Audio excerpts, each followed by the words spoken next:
Inilah rekaman detik-detik kendaraan M113 Ukraina menginjak ranjau yang ditanam pasukan Rusia. Usai menginjak ranjau, M113 meledak dan terguncang hebat. Belasan tentara Ukraina di dalamnya pun ikut terguncang, bahkan hingga luka-luka.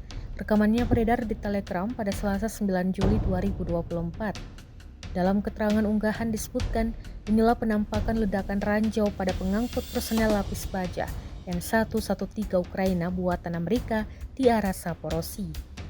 Belasan tentara Ukraina tampak ketar-ketir keluar kendaraan dengan luka-luka.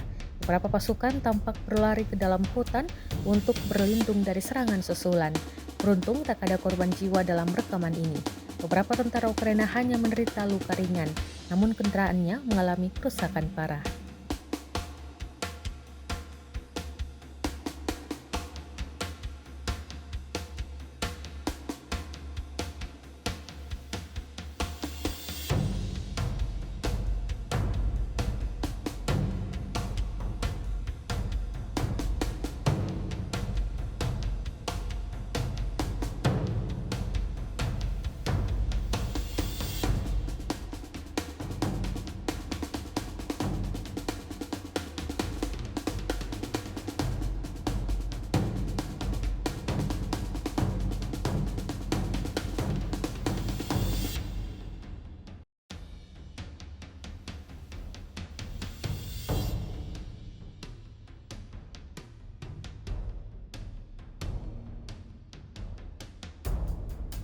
Download Tribun X sekarang, menghadirkan lokal menjadi Indonesia.